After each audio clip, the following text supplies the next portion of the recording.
Too frequently, we're saying goodbye to the veterans and survivors of World War II. Those who sacrificed so much in a global war for democracy fought on many fronts. The stories shared from this war are often told by the men and boys who fought it, from the generals to the GIs. World War II's victory, and in other nations its defeat, was also witnessed by and achieved through the extraordinary efforts of women, from the factories to the military bases and the home front. It was also her war and her story. World War II.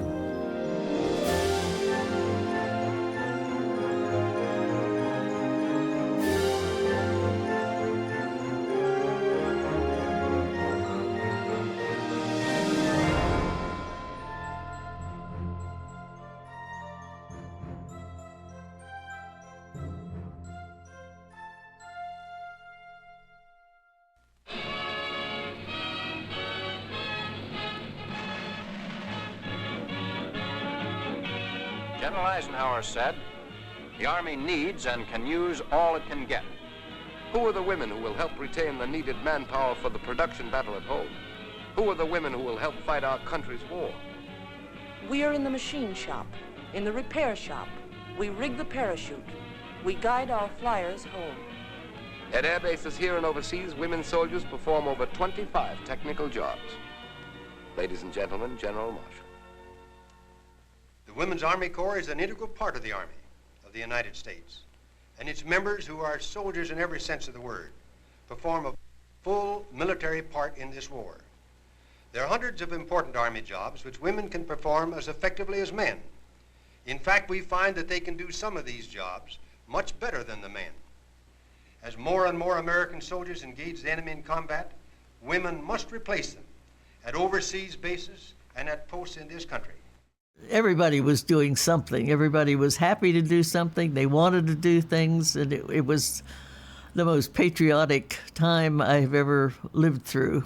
We had to help. I mean, that was it. That was our goal. It had a great feeling for me that I was doing something worthwhile with my life. During the last 2 weeks in August, the German armies moved toward the Polish border, where they assembled 70 divisions, many of them armored. On September 1st, 1939, Adolf Hitler's invasion of Poland was the spark that ignited a world war in Europe. Just 2 years later, Japan attacked the United States Pacific Fleet at Pearl Harbor, Hawaii. After that, America could no longer sit on the sidelines of this global conflict. No matter how long it may take us to overcome this premeditated invasion, the American people in their righteous might will win through to absolute victory.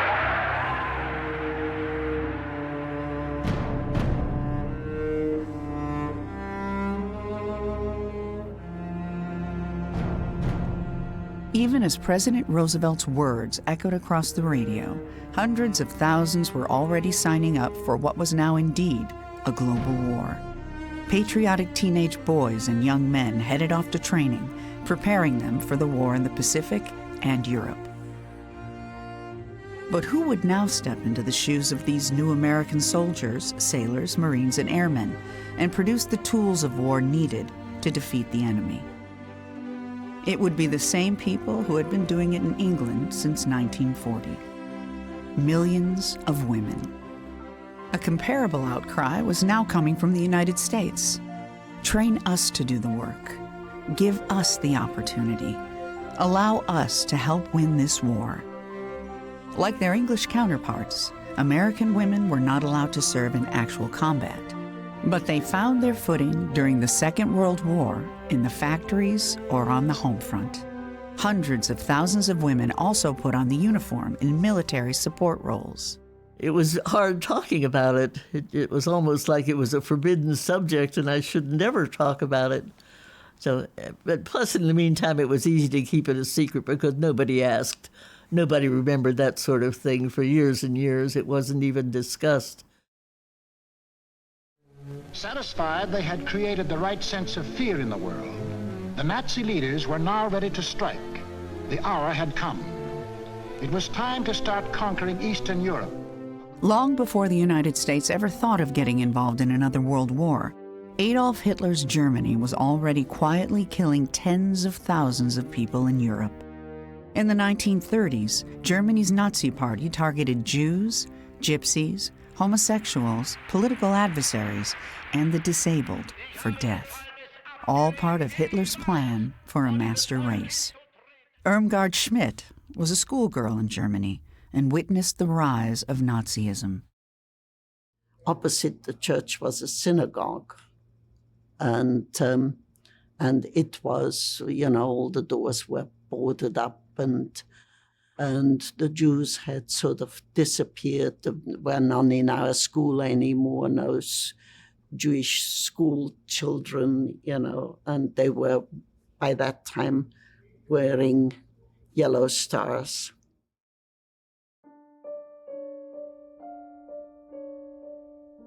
Those wearing the yellow stars of David were destined for concentration or death camps, with names such as Treblinka, Dachau, Buchenwald, and eventually Auschwitz.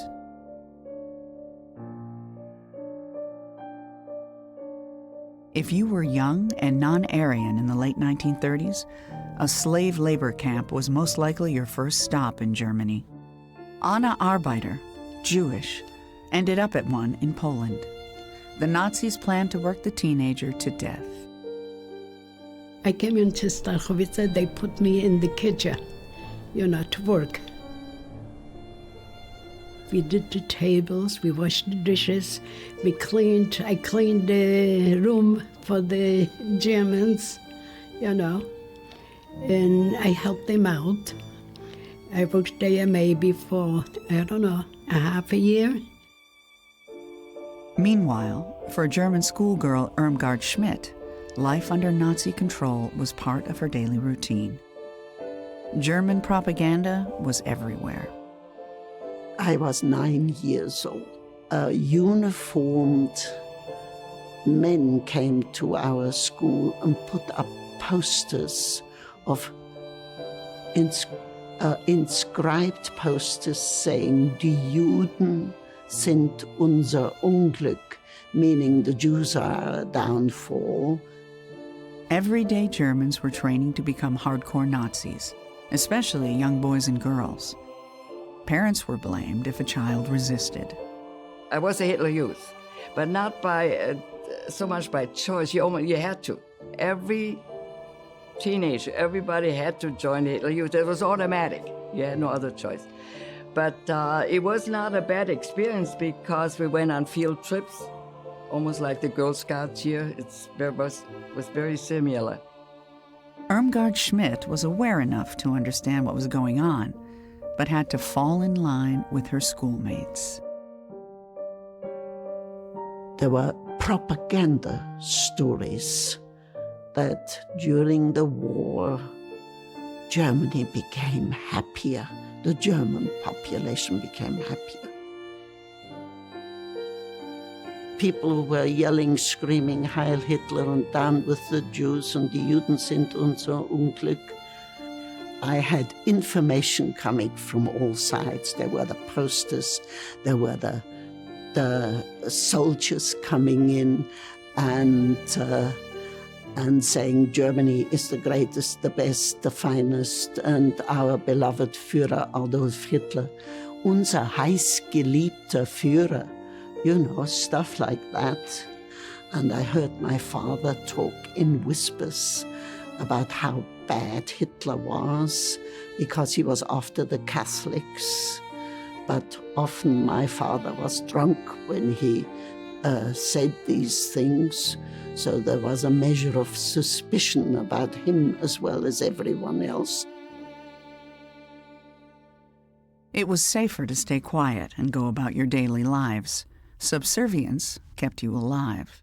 My father was not a Hitler sympathizer, but he did work for the government because he had a business and he had to deliver. He made the factory made batteries, car batteries, and he had to deliver to the military. He made money on that, but he had to deliver to the military. Adolf Hitler's all-out attack on Poland makes the long-dreaded European war a certainty. On September 1st, 1939, Hitler's invasion of Poland brought about a declaration of war by France and Great Britain. World War II was underway. Up to the very last, it would have been quite possible to have arranged a peaceful and honorable settlement between Germany and Poland, but Hitler would not have it. By 1940, the Germans had conquered the majority of mainland Europe. England was alone to fight on. With most of Great Britain's soldiers retreating in Europe, fighting the Nazis in North Africa or the Japanese in the jungles of the Pacific, the Germans began an effort to bomb England into surrender. It was called the Blitz. For 28 days, the Nazis were to drop everything in the book on the city of London. Tons upon tons of high explosives. I remember the day the war started. I remember that the Prime Minister spoke to us. I expect that the Battle of Britain is about to begin. Upon this battle depends the survival of Christian civilization. My mother walked in the bedroom and said, "Take your gas mask, here's a candy bar, you have to go." And I said, "What did I do?" And she said, "Nothing, you're being evacuated." It was unbelievable to them that there was going to be another war, and people were really scared at the time. Right away, the same night, no lights. There was all street lights, everything. We had to have windows absolutely with dark curtains so that no light came through, that anything going over, no aircraft would see a speck of light that they would say that this was an area where they could bomb. I can remember the starting of the bombing of London. I remember the Blitz. The first bomb actually is dropped in London, not in London, in the outskirts of London, September the 4th. Germany's air attack on England lasted almost a year, from September 1940 to May 1941. The German Air Force, or Luftwaffe, targeted most major British cities, especially London. 16,201 women died, along with 18,629 men and 5,028 children. England never surrendered. I was 14. I just had my 14th birthday. The London Blitz, they came for London just about every night, every other night, or every week. I was evacuated into the country to a place that I would have dreamed I would have loved. It was called a manse. I hated it. In 3 months, my friend and I got on a bus and went back to Southampton. And that was the end of our evacuation.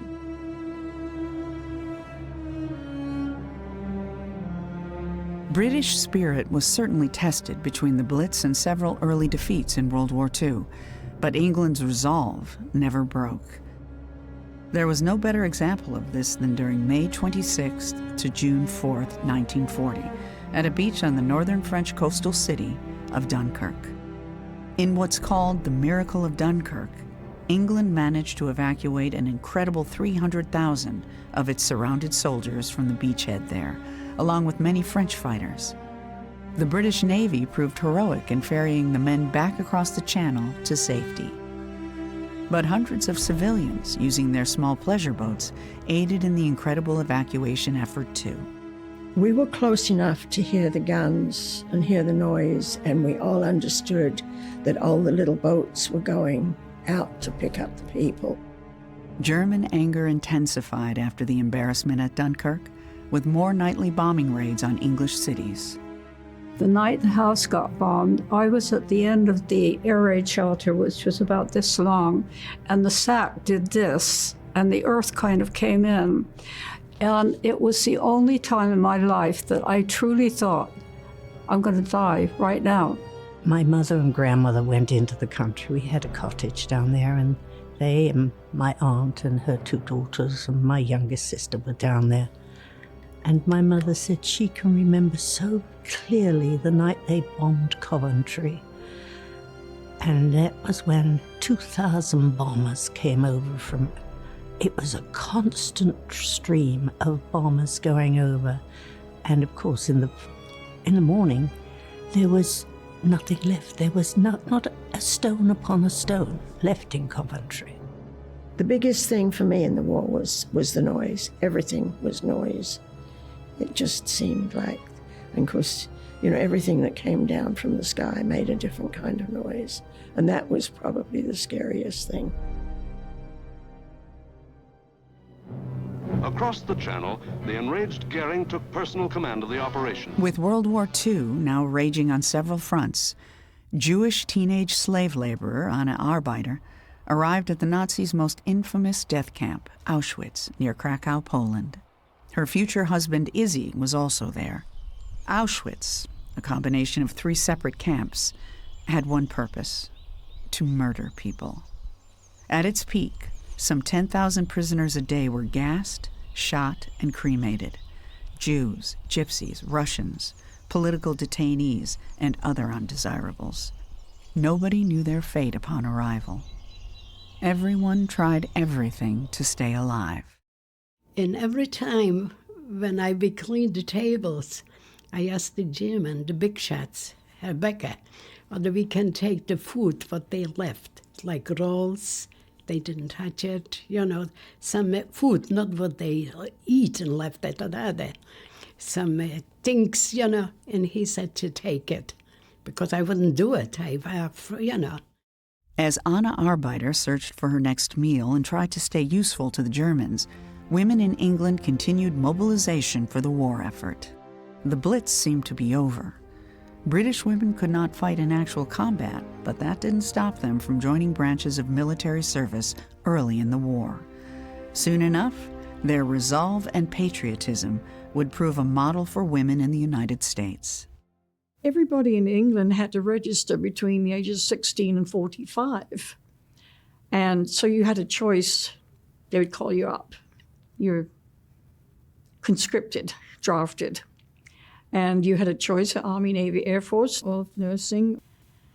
I was in the Ordnance Corps at first, stationed in Derby, going through everything. And then I got orders to go to the officer, and I was transferred down to the south of England, Chelmsford, where I had to go to a technical college and learn how to become a welder, which I did. And they call them fusion engineers. They worked full-time, overtime, 40 hours a week, 50, 60, 70. Had some kind of bad experiences working on the tanks in that at times because they'd come back from the front and the tracks didn't smell too good and of course sometimes you'd look inside and find things that were not very nice. So what they did in the end in the REME, it's the Royal Electrical Mechanical Engineers, they made up these mobile workshops, like big 8-wheeler, and everything was on there, from lathe operator to welding, everything. So they would take them out into France instead of bringing the stuff back.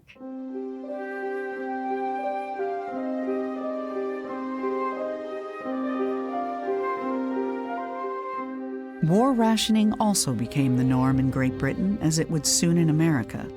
Securing just the basics became a part of everyday British life. We were rationed. You had 2 ounces of butter, 2 ounces of lard, 2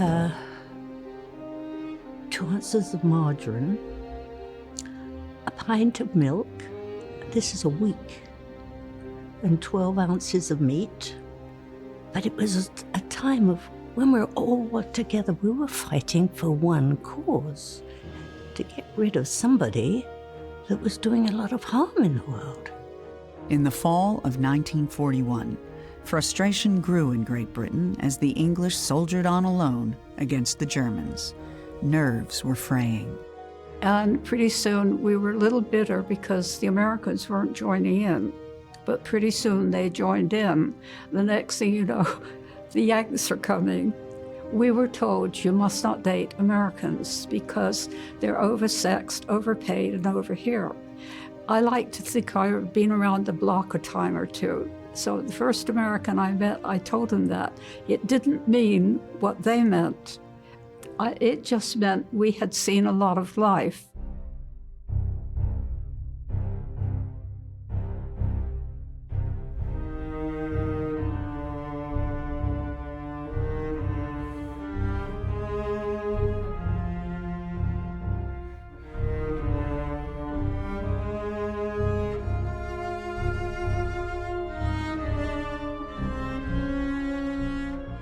Before the Americans ever arrived in England, there was, of course, December 7th, 1941.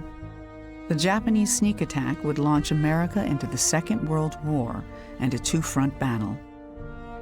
Barbara Katinick's dad worked at Pearl Harbor. On December 7th, the 6-year-old had a front-row seat to the entire Japanese attack on Pearl Harbor. The morning of the bombing, basically the noise woke us up. The planes coming over the Navy housing, they were coming over to go down into Pearl Harbor. And they were shooting. Then we went outside to see some of the neighbors were gathering, and one of the neighbors had a shortwave radio and said the Japanese were bombing us and attacking us.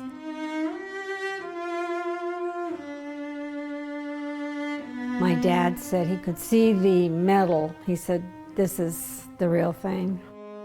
Sometime within that week, he took me down to the harbor and drove me all through the shipyard, showing me the devastation. And there were patrol boats out in the water. I asked him, they were small little boats, and I asked him what they were doing. And the guys in the boats had long poles, and he said they were pulling bodies out of the water. And he said to me, don't ever, ever forget this. On the mainland of the United States, the Japanese strike on Hawaii was also about to change the life of Julia Parsons. I heard that Pearl Harbor had been bombed, and I had no idea where Pearl Harbor was. I had never heard of it.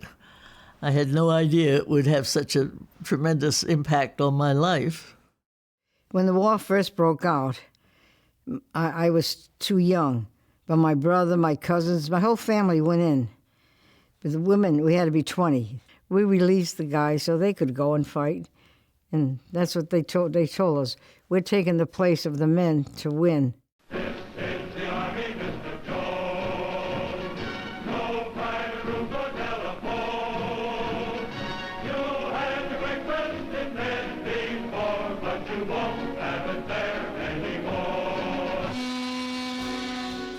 After basic training, millions of American men headed east towards North Africa or Europe, or west for the South Pacific.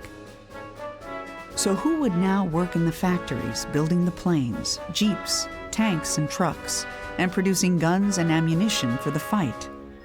American women, of course, so-called Rosie the Riveters. Quickly, the efforts of these female workers would reach across all facets of war production, from rudimentary tasks to confidential projects. One day I was walking by the employment office in Waltham.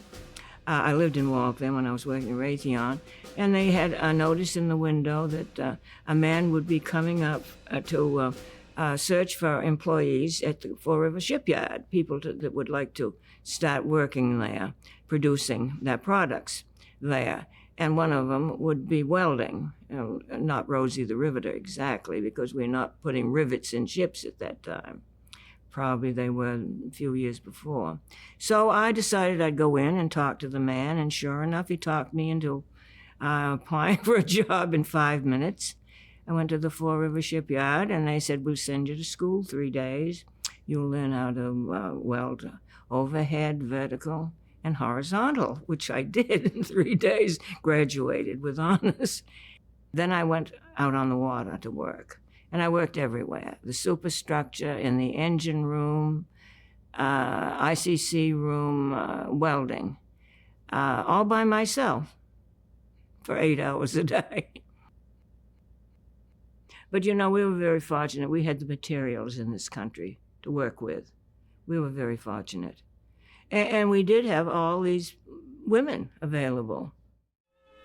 X-ray technicians, inspectors of Army meat, teachers schooling our soldiers. Across the United States, women mobilized for the war effort. As the fighting progressed and the Allies made gains in the Pacific and Europe, some factory work became top secret. I didn't know what they were used for till they told us. Therese Ricard was only 16 years old when she took a job at the U.S. rubber plant, painting Sherman tanks made entirely of rubber. They told us that was in place of real tanks, but that didn't register. Long after the war, Ricard would discover why the military wanted fake rubber tanks. It was for a top-secret D-Day deception plan. You didn't want the boys to go over there and get killed. A lot of them did. When you went home at night, you knew you were going to return the next day, and hopefully you were going to help save someone's life. You had that feeling always with you when you were working. As the war continued, the Allies' drive for victory picked up momentum, in large part thanks to those American and British women in factories turning out the guns, ammunition, vehicles, and record numbers of bombers. Thanks to those Rosie the Riveters, American and Allied air forces now had the resources to strike critical German cities day and night. The bombings, that was the worst part. Munich was almost half destroyed, the bombings. And we ran to, I worked for my father in the office. And he says, you cannot leave until all the books are in the vault. You had one of those, and the bombs were already flying. One time I ended up in the basement with my father, and he says, as long as you hear them, they're not hitting us, they're not hitting us. I said, well, what about the ones I don't hear, hitting us? It was terrible. I was laying on my knees. I says, I'll do anything you want me to do, just make all this stop. It didn't matter who was winning, who was losing, and any of this thing. Many British and American women not in the factories decided they wanted to serve in uniform. Though they couldn't fight, they each felt they possessed individual skills crucial to the waging of war.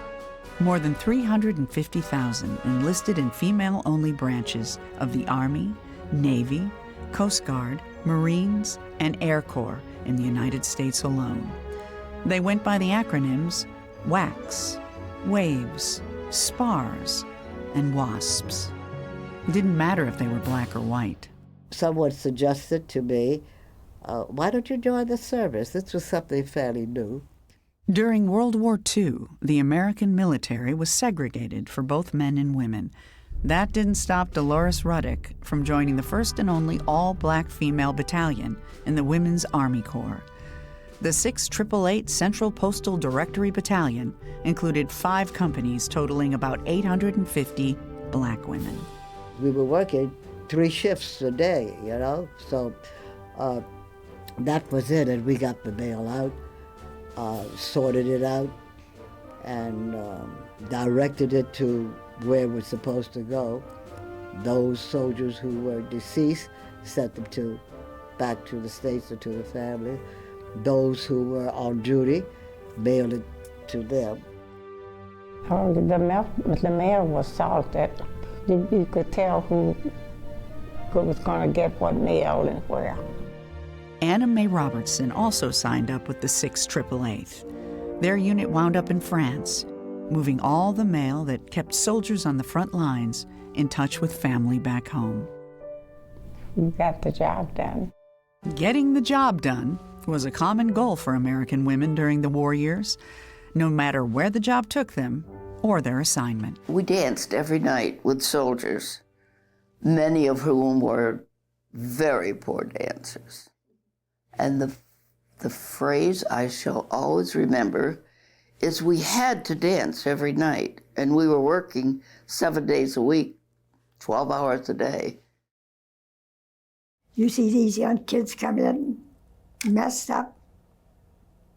It's horrible. I think anybody that actually was in the front lines doesn't like war. I think everybody is there. We felt good about what we did, but at the same time, we thought, what a waste. We'd have to get up early in the morning, and I mean early, and then we'd go march. And jiu-jitsu, when I left the basic, they transferred us to Boston Army base. That was the military police. And it was tough. And we had a guard, the prisoners of war. I got to laugh at it, yeah. When I think of it today, how dangerous Prisoners of war would come in. It was tough, but we did it. We had a club, we had the phone, and we had our own sentry box, 4 sentry boxes, 4 girls, each one. All the boys in my class in college were long gone. ROTC took off immediately on graduation. Julia Parsons had perhaps one of the most top-secret assignments of any American woman in World War II. I saw in the paper that they were accepting women in the Navy for the first time. The midshipmen's school was at Smith College in Northampton. It was beautiful. It was strict. We were treated just like the men were. We marched everywhere. We had to wear our uniforms at all times. There was no civilian clothes allowed. It was a 3-month course in communications, they called it, but the only communications we did was in the field of the radio, Morse code, transmitting messages.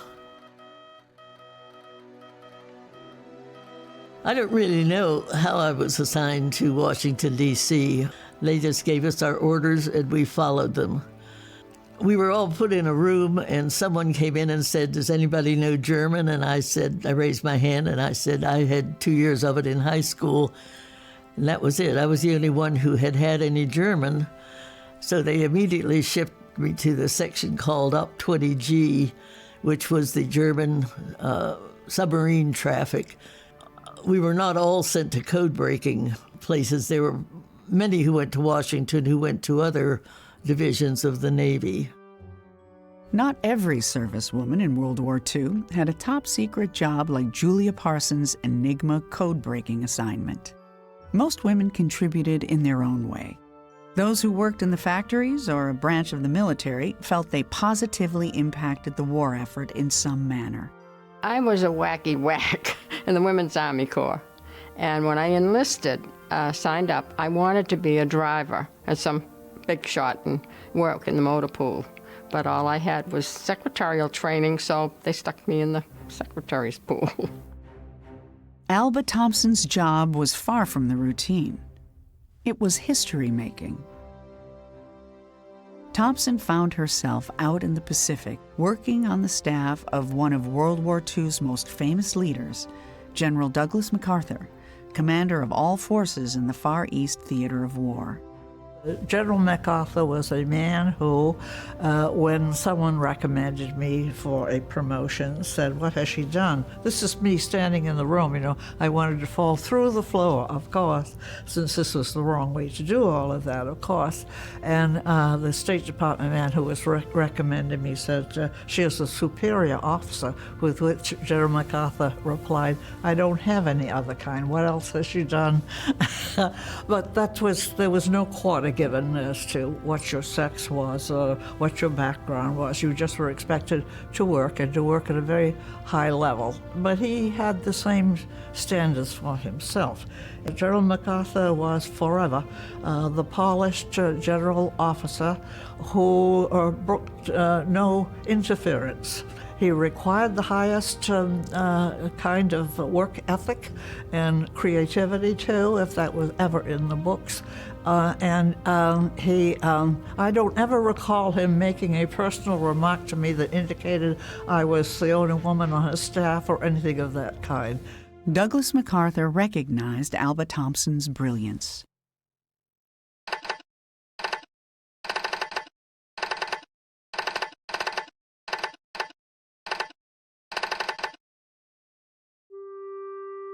As a code breaker, Julia Parsons had the same experience.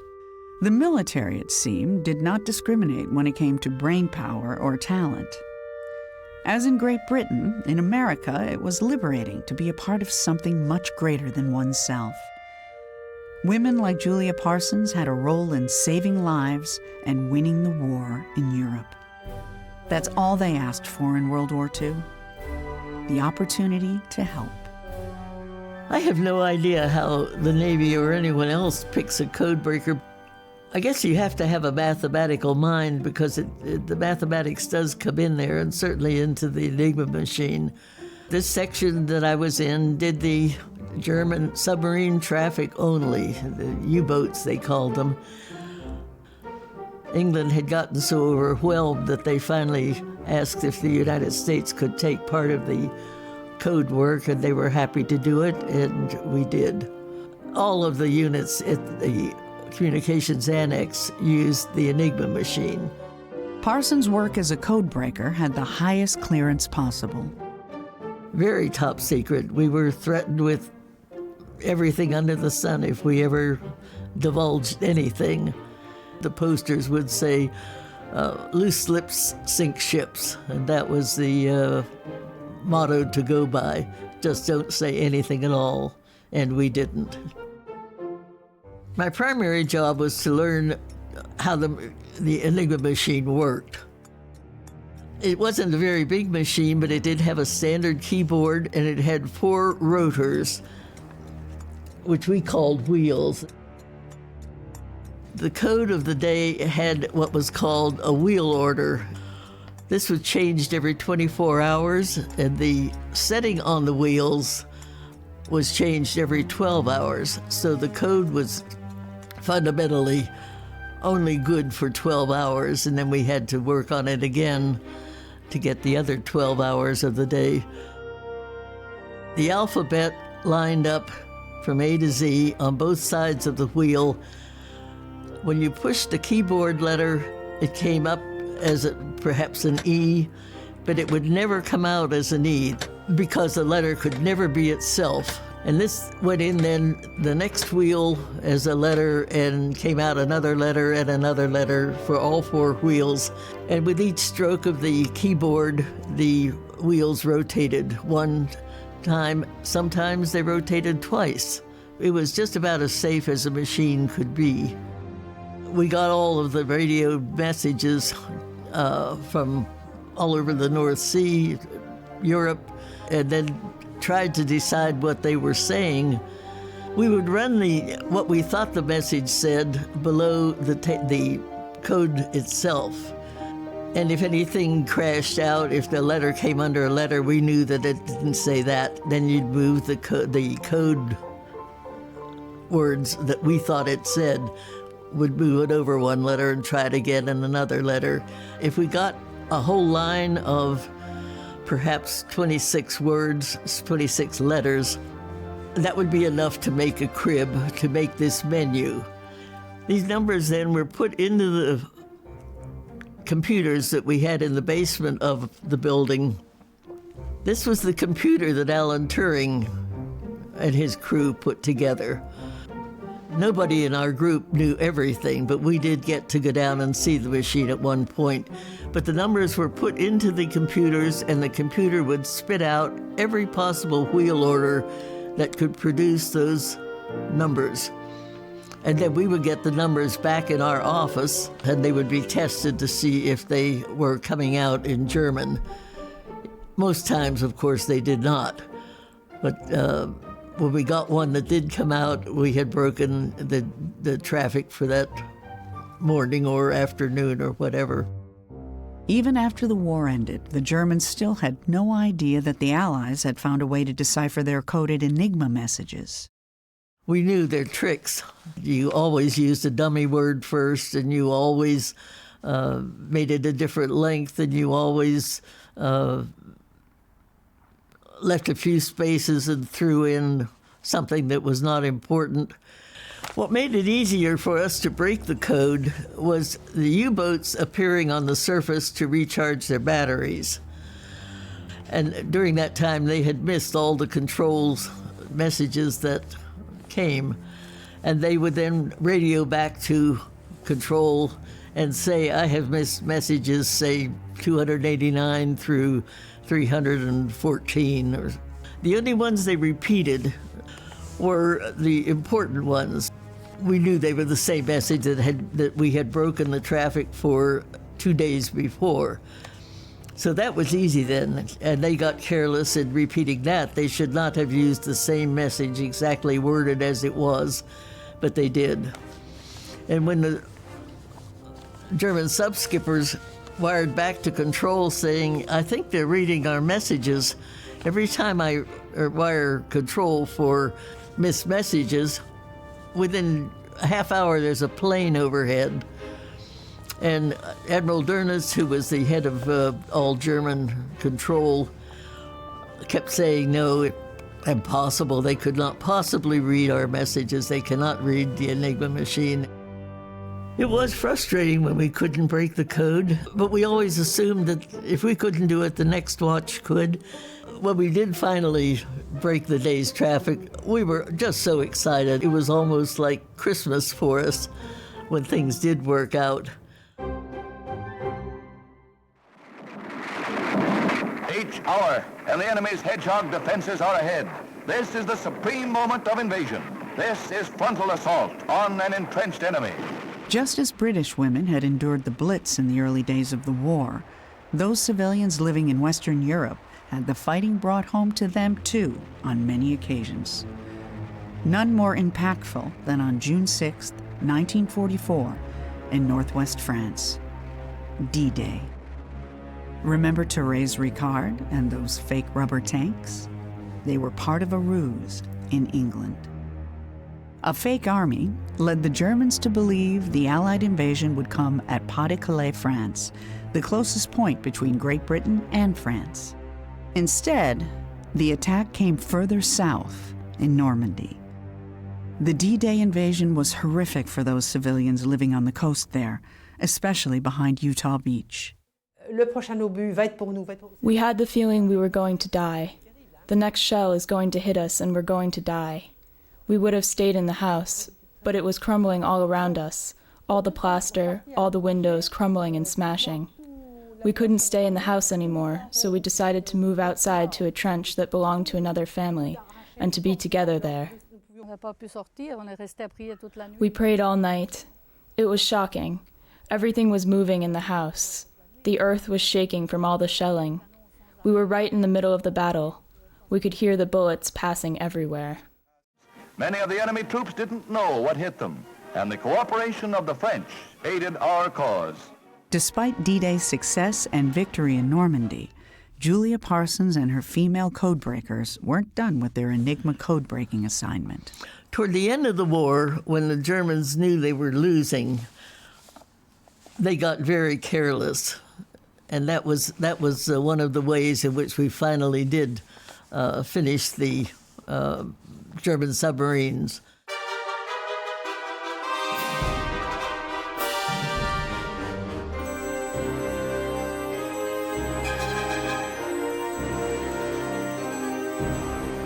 I don't know how the rest of the girls felt about all of this, but I felt very personally connected to some of these people because we had been trying to get their submarines for a long time, and they were all cleverly dodging our efforts. But there's one thing about sinking a submarine, and there's another thing about killing people, and the killing people was what I felt really bad about. But nonetheless, it was there, and I guess that is war. I know that's war. And it was, I felt very, very, very badly about the one who had just had a son and his submarine was sunk. And I thought that son will never see his father. It was just a very poignant feeling, which of course nobody else talked about. Nobody got any special credit for this. We got a unit citation at the end of the war, but that was just our little section of it. But due to the nature of our jobs, we weren't allowed to publicize that.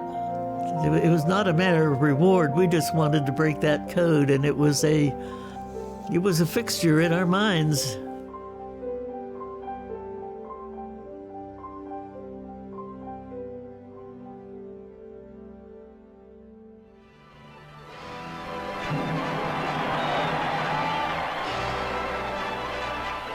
Throughout the world, throngs of people hailed the end of the war in Europe. World War II finally ended in Europe on May 8, 1945. Germany, like most of Europe, was in ruins. After the war was over, I already felt relieved from everything, and happy, actually, that we made it. I mean, my whole class, when I went to school, died. My uncles and my cousins, Some of them in Russia, some of them in France, and some of them underneath, underground. Practically my whole family was wiped out, yes. For some women, World War II introduced them to their future husbands. These so-called war brides came from all over Europe and followed their new husbands back to the United States. We got married in 1944. And we was interviewed. We had to wait 6 months. But I got married in 3 months because I got papers to move out. I was being transferred. So my husband went to his office and asked special permission. He said to him, "Is she pregnant?" He said, "No, she's being transferred." And so I was transferred down to the south of England, and he put in a request to have me stationed within 5-mile radius of his camp, which was allowed at that time, your family or your brothers. Couldn't be in the same camp, but, you know. So they transferred me back to Chilwell, Nottingham. For many who survived, their World War II experience would leave emotional scars and severe guilt that would never go away. In 1949, as a young girl of 18 and a half years old, to work as a servant maid in Jewish households in Paris. That's what I wanted. I wanted to do penance.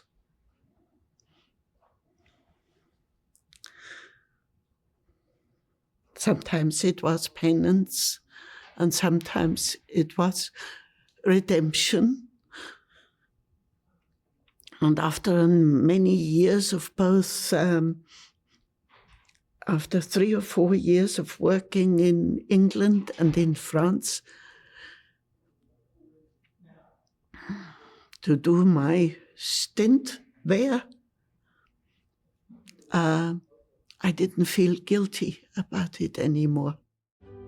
As is the case with the veterans who fought, those women who survived the world's most horrific event can't ever forget World War II. For some, whether they lived or died depended on luck. The memories, scars, and sometimes tattoos carved into their skin at places like Auschwitz will never disappear. Once in a while I see it. I sleep, I see it. Something, you know. It comes to mind as the house, where we live.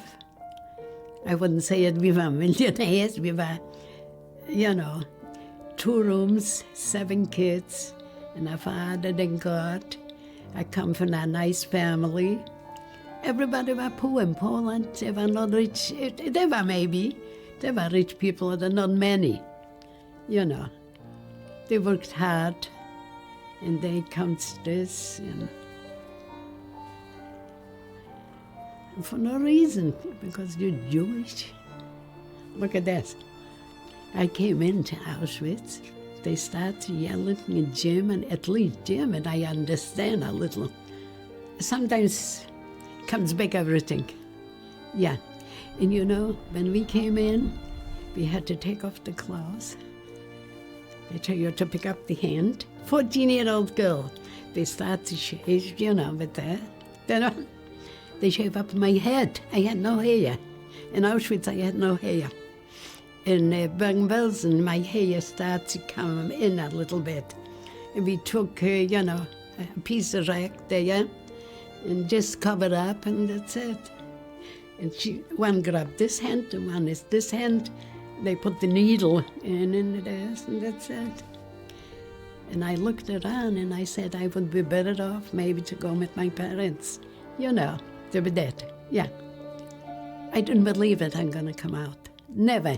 And I didn't care.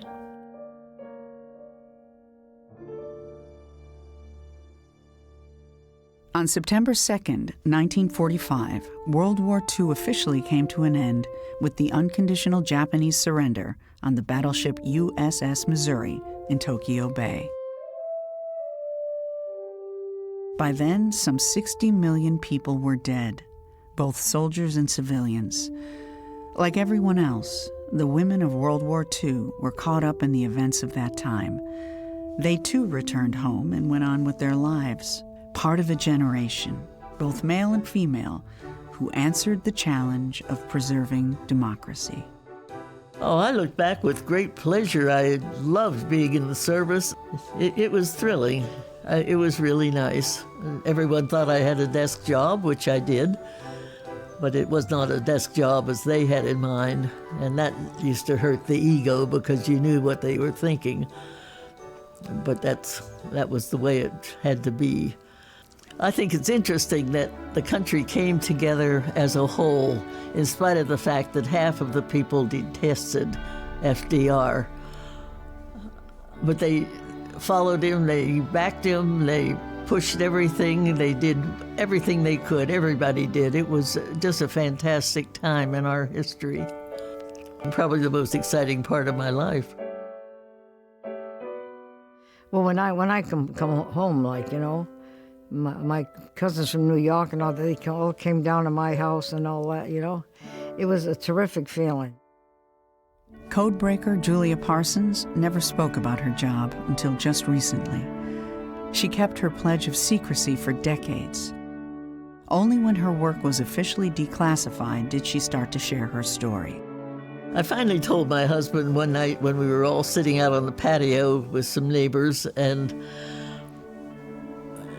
he asked me the neighbor asked me what I had done during the war, and I thought, you know, it's been so long, and it was almost like it was a forbidden subject, and I should never talk about it.